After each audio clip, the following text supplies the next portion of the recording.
इस चैप्टर की शुरुआत वापस वहीं से होती है जहां से पिछला चैप्टर खत्म हुआ था। फिफ्थ सेंट अपने आगे देख कह रहा था, वे सारे मॉन्क रेड सेक्ट से आते हैं जो कि गोल्डन सेक्ट के ब्रांचों में से एक है। रेड सेक्ट तंत्रिज्म यानी कि तंत्रवाद को प्रेफर करता है, जबकि गोल्डन सेक्ट बुद्धिज्म को फॉलो करता है। जिस पर ब्लैक पर्सन कहता है, क्या मैं आपसे रीजन पूछ सकता हूँ कि आपने उन्हें यहाँ पर क्यों इकट्ठा किया है? फिफ्थ सेंट बताता है, रेड सेक्ट गोल्डन सेक्ट के द्वारा आउटकास्ट कर दिया गया था और उन्हें डार्कनेस में धकेल दिया गया, जिसके कारण उन्हें अंडरग्राउंड छुपना पड़ा। उन्हें रहने के लिए एक अच्छी जगह की तलाश थी और मुझे उनके स्किल की जरूरत थी। बस यही कारण है कि मैंने उन्हें यहाँ पर इकट्ठा किया था। पर मैं तुम्हारी चिंता को भी समझता हूँ। ये लोग ऐसे हैं जो कि एक्सट्रीम तक जा सकते हैं। इनमें से हर एक मानता है कि निर्वाणा तक पहुँचने के लिए सबसे पहले डिस्ट्रक्शन जरूरी है। लेकिन क्या तुम्हें नहीं लगता है कि उनके मन में जो कुछ भी है उसका मुझसे कोई भी लेना देना नहीं है? महत्वपूर्ण बात यह है कि जो चीज वे चाहते हैं और जो चीज मैं चाहता हूँ वे एक है। फिफ्थ सेंट ये सब बता ही रहा था, तभी वहाँ पर एक धमाका होता है। वे सारे रेड सेक्ट के मॉन्क ने अपने आगे रखे चीज के सील को ब्रेक कर दिया होता है, जिसके कारण उस रेड बॉक्स के अंदर से एक एक्सप्लोजन के साथ कुछ अजीब सी एनर्जी बाहर की ओर आने लगती है और देखते ही देखते वो और बड़ी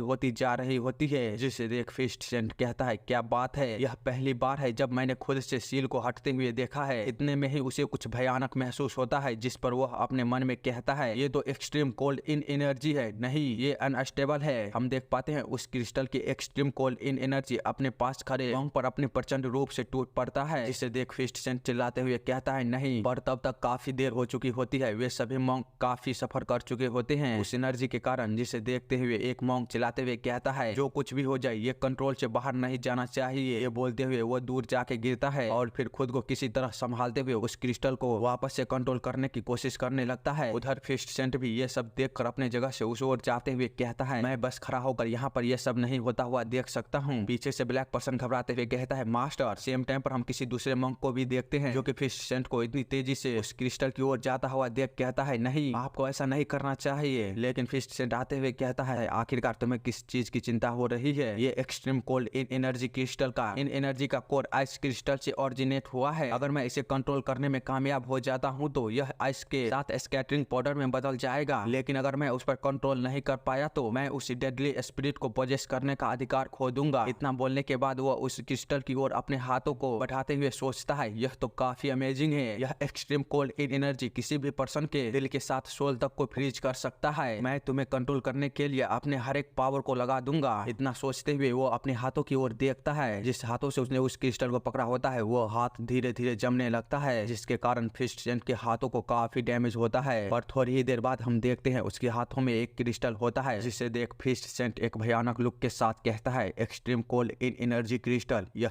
5वां है। पीछे से ब्लैक पर्सन कहता है, मास्टर क्या आप ठीक हैं? और फिर वह उसे एक जगह पर बैठाते हुए उसके हाथों को ट्रीट करता है। जिस पर फिफ्थ सेंट कहता है, क्या मैंने तुम्हें नहीं बताया था? तुम्हें इसके बारे में इतने बड़े मैस को करने की जरूरत नहीं थी। तो ब्लैक पर्सन कहता है, मैं ऐसा नहीं कर सकता। एक्सट्रीम कोल्ड एनर्जी से होने वाले घाव अलग होते हैं किसी भी आम घाव से। अगर आप सही से इसको ट्रीट नहीं करते हैं तो यह फ्यूचर में कंट्रोल से बाहर चला जाएगा। जिसे सुन वही पास में खड़ा मॉन्क कहता है, मुझे माफ करिएगा, यह सब इसलिए हुआ क्योंकि जब मैंने सील को खोली तो मैं इसे ठीक से कंट्रोल नहीं कर पाया। कोई फर्क नहीं पड़ता, मैं वो हर एक पनिशमेंट को एक्सेप्ट करूंगा जो आप मुझे देंगे। लेकिन मास्टर, आपने जो किया वो जल्दबाजी थी। प्लीज आप इस फैक्ट को मत भूलिए। नॉर्थ रीच केव का आइस लेक इसी extreme cold in energy crystal के कंट्रोल से बाहर जाने के कारण बना था। फिफ्थ सेंट कहता है, तुम सही हो, मैं भूल गया था। 500 साल पहले नॉर्थ रीच केव का ग्रेट रूलर जो कि कामयाब रहा था उस समय के 10 सबसे स्ट्रॉन्ग मार्शल आर्टिस्ट में से 7 को अपने अंदर करने में, पर फिर भी वह इस संदूक को डिस्ट्रॉय नहीं कर पाया। इसके बजाय इस extreme cold in energy crystal की यूआई और भी अनकंट्रोल्ड रूप से बढ़ गया और पूरा नॉर्थ रीच केव आइस लेक में बदल गया। लेकिन मैं ये हमेशा से सोचता आया हूँ कि ये मेरे सपनों को पूरा कर सकता है, इसीलिए मैं खुद पर कंट्रोल नहीं कर पाया। इतना बोलते हुए वो सोचता है, मेरा सपना पूरे मुरिम को एकजुट करना है, ना केवल आधा हिस्सा आयरन मार्शल एसोसिएशन की तरह। मुझे पूरे मुरिम को यूनिफिकेशन करना है। इतना सोचने के बाद वह कहता है, तुम सही हो, मैंने काफी जल्दबाजी कर दी थी, मुझे और भी केयरफुल होना चाहिए था। पर दूसरे लोगों का क्या हालत है, मुझे उससे मिलना है। जिसके बाद सीन कट होता है और हम किसी दूसरी जगह पर एक प्रिजन को देखते हैं जहाँ पर फिफ्थ सेंट के साथ वह मॉन्क और ब्लैक पर्सन जा रहा होता है। और फिफ्थ सेंट पूछता है, तो मेयो फैमिली ने हमारे पास 7 संदूकों को भेजा है। जिससे सुन पीछे से मॉन्क कहता है, हाँ सही कहा, जिनमें से हमने पहले ही 4 को अनसील कर चुके हैं और 5वां को हमने आज किया, जबकि 2 अभी भी बचे हुए हैं। फिफ्थ सेंट कहता है, शुक्रिया तुम्हारा, जो सारी चीजें इतनी स्मूथली चल रही है। जिस पर मॉन्क कहता है, आपके बोलने कहने का मतलब क्या है, हम वही कर रहे हैं जो हमें करना चाहिए था। हम कभी नहीं भूल सकते आपके काइंडनेस को। जब 500 साल पहले नॉर्थ रीच केव के ग्रेट रूलर के कारण हम डाउनफॉल का सामना कर रहे थे, तब हमें अंडरग्राउंड डार्कनेस में छुपना पड़ा था।